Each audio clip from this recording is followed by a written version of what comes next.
Hello everyone and welcome to the channel. I'm Ikaru. Today I'm kind of I have two oracles here with me.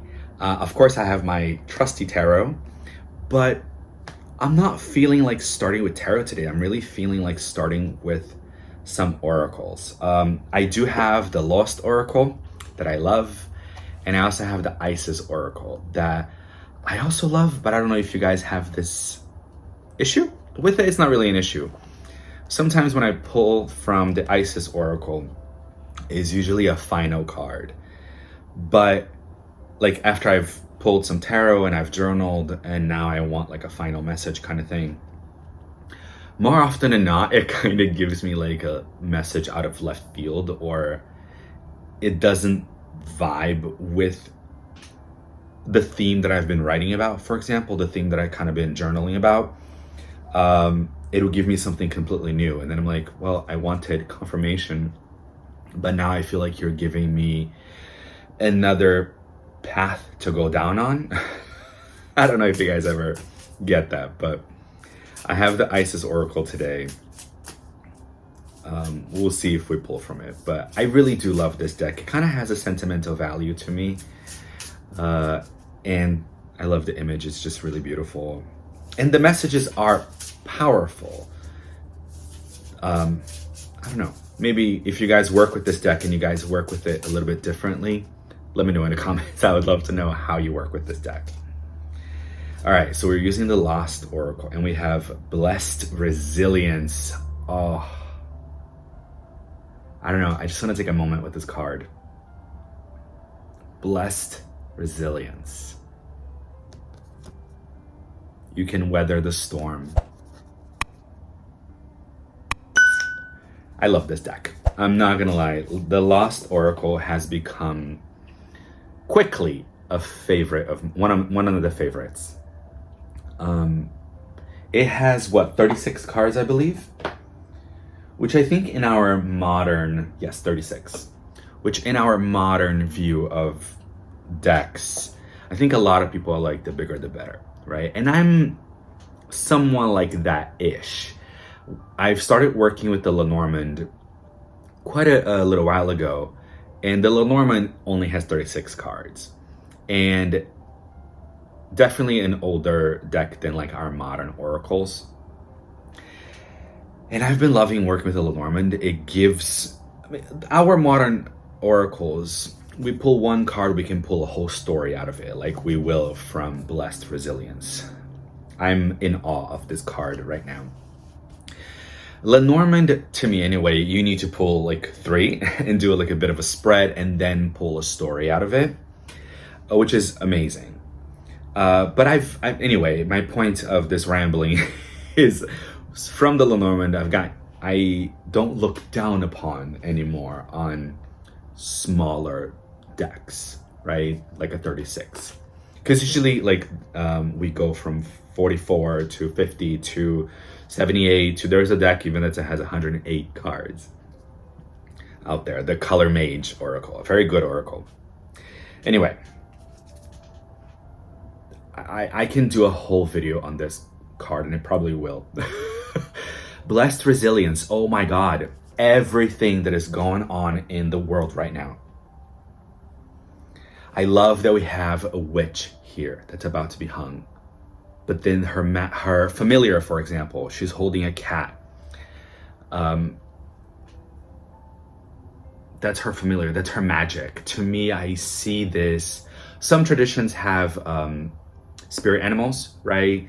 Some traditions, for example, in Norse paganism, there is something called the Fylgja, which I think is not the same, but as best as I can kind of explain it in my very limited knowledge, it's a part of the soul, but usually it takes the shape of an animal. It can take the shape of other things, but usually, as I understand it, takes the shape of an animal. So it could kind of have that link to a spirit animal. But I know they're very different traditions, so do your own research is what I'm saying. But to me, here, her animal is her magic, is her familiar, is her connection to nature, right? Us witches, whoever you work with, worship, pray to, ultimately our connection goes back to nature, doesn't it? We look to nature, we look to animals, to trees, to our environment to receive messages and signs from the universe. Also, I love that what I see here is her magic, but also her in the shape of her broom. Her magic in the shape of her broom comes and rescues her. It's almost as if the rope, gets let go and she, has that moment, but then her magic comes and rescues her at the last minute. What I'm seeing here is that your magic is incredibly important right now. And this is a message for myself too. I've done a lot of magic around the self for me, protection spells and things like that. And however you vibe with, if what you need right now is protection, personal protection, that's great. If what you need right now is to perhaps do a collective protection around your community, I've written in my Substack, if you guys want to please check it out and subscribe to my Substack. I'm having a lot of fun there. The things that I write about on there are really personal. They're really magical as well. They're different than these videos. They're not just card pulls that I write about. I do tarot scopes as well, but my Substack, it's free. My free newsletter has a lot of good stuff in there. So I've written 2 things about hexing. I haven't personally done any hexing. Like, I haven't actually acted on it, but I've definitely thought about it. And perhaps, with blessed resilience, perhaps some of us that are more, I'm a newbie when it comes to hexing, when it comes to baneful magic, right? I'm definitely a baby witch when it comes to that kind of stuff. So for those of you that are more informed about it, that have no problem doing it, I think we need you. We as a community, we need you. We need you right now. But also, please, not only talking about hexing. If you're a baby witch and you don't know how to do it, don't put yourself in the front line. Resilience here is so much deeper than that. If what you're being called to do is protect yourself, then do that. That's just as important. Because if you're being called to protect yourself right now, it means that the energy, that the collective, that us as a community, we will need you down the line. Does that make sense? You're protecting yourself now. There is a sense of self-preservation for some of us here because you will be needed down the line. Your magic gets to be centered and grounded and built up to a powerful energy, because we will need everything you're learning now, everything you're building up to, we're going to need you later. All right. Many of us, actually, scratch that. All of us are at different levels in our path, right? We need you where you're at. Where you're at, I don't believe in advanced or beginner, even though I just called myself a baby witch when it comes to hexing. What I'm trying to say is that I don't believe in a hierarchy, that someone who's more informed, let's say, for example, about hexing, well, I take that back. I think it's not that someone's more important. Okay, the words are coming to me now. It's not that this one magic is more important just because they're more informed. Is that making sense? If you're less informed, you're in this place in your path, that's okay. Be there, because you're supposed to learn and ground in this level before you go to the next one. You know what I mean? That's all it is. It's not about, I know more and I'm better than you. We're all I believe we're all at the same level of better or worse. Does but we are at different spaces and where our magic needs to be. If it is for the self, or if it is for the collective, or if it is attack, or if it is defense, if it is healing, if it is divinatory, we all need those things. So we need you.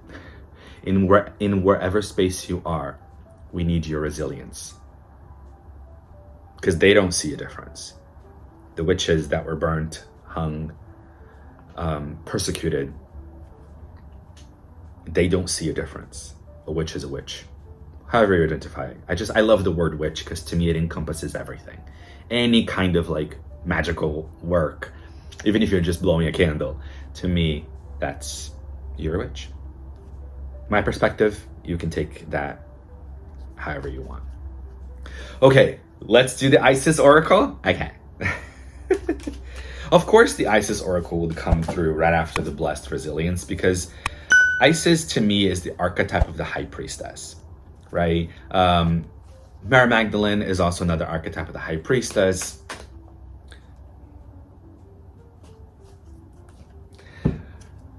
Proper burial for freedom. And it says, sacrifice to Osiris, Lord of the Dead.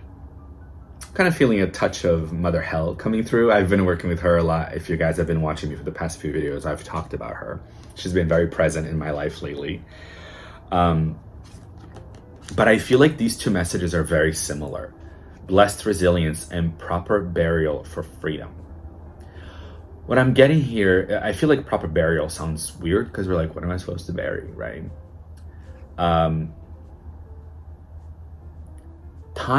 Trying times like these,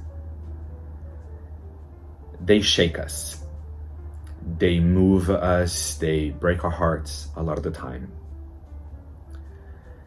And I feel like we're being asked to really look at our triggers. For example, I'm going to talk about hexing again, but that's because I think for a lot of us, maybe I'm generalizing here, but when I started my spiritual path, it was a lot of love and light, which it still is. And I to me, everything is love. Even if you work with demonic energies, to me, that's still love. Of course, when I say that, I mean, if any of the entities that you work with, they start telling you to like, let's say offerings, right? And they ask for offerings. They're asking for something more and more expensive. And you're like, I can't afford this. It is up to you to say no. All right. They don't own you. They've done a lot for you, but they don't own you. And you can say no to these entities at any time. But if you start, of course, feeling harm, feeling fear, that's not for you. To me, demonic energies are really about self-empowerment and not self-destruction. Okay.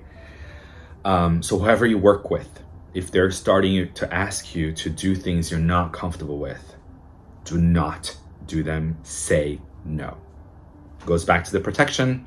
Protection is the most basic thing, and yet one of the most important things that we need to continue to do, from being a baby witch all the way up to high priestess level, if that's the highest thing, just to categorize. But proper burial here, what I'm trying to say is that trying times gets us asking a lot of questions. What do I believe in? Is my love and light path blocking me from seeing the truth of things? Because a lot of times there is such a thing as toxic positivity, right? We're no, everything's fine. But yet I'm denying that someone next to me or myself am in need. Is that making sense? I'm remembering somebody a while back who I talked to, and they said, oh, homeless people, they're just on a different vibration. They don't want society. They live in the outskirts of society because they're just in a different vibration. And I just looked at them and I said, what did you say?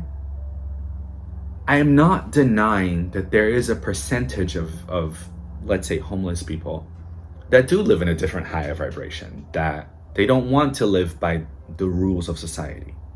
However, the way that he said it and what he said denied the thousands of people, trans, non-binary, queer people, that were kicked out of their homes because of who they are, because they're living their truth. And now they have nowhere to go. It denies the thousands of people that have lost their home because they lost their jobs. They have children that they can't support. People that have drug abuse issues, that have lost house and home and family because of those issues. So to say and generalize an over positivity view of, oh, the homeless are just not high vibration. One, to me, it's very classist. It's very tone deaf, and it denies the true issues of things. All right. So what I'm saying about proper burial is that don't be so high and mighty that now everyone that's lower than you is now suddenly, oh, they're just in a different vibration. It's fine. Witchcraft is political. Witchcraft is not just for you. It's for the collective. It's to send magic, to send energy, to send thoughts, prayers, high vibrational energy to people in need.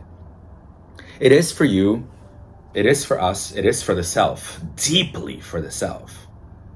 I'm a big believer in individuation. But no person is an island. We live in a collective, and I'm a big believer that witchcraft is for the community. That any kind of work, energy work, magical work that you do is for the collective. So blessed resilience here and proper burial. What is it? What beliefs are you holding that need perhaps to die?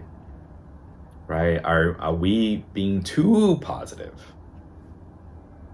I think we need to be positive about the future and optimistic. I think that's a better word. I do believe this, that I believe we need to be optimistic about the future and optimistic about the outcomes of what we do and the outcomes of our resilience. We do need to be optimistic about that. Otherwise, we wouldn't do it. If we're pessimistic about it, if we're pessimistic about freedom and we're pessimistic about resilience, we wouldn't really do it. We'd be like, nah, what's the point? It's not gonna work out. But magic is about resilience. Magic is about freedom. Magic is about change and a shift in a state of being. The barrier here also kind of puts things to death, but as they decay, they give new life. Yes, Mother Hell is definitely taking over the reins in this message. Even with the double here, right? We have the bright and then the blue. This half and half energy is very hell. Anyway,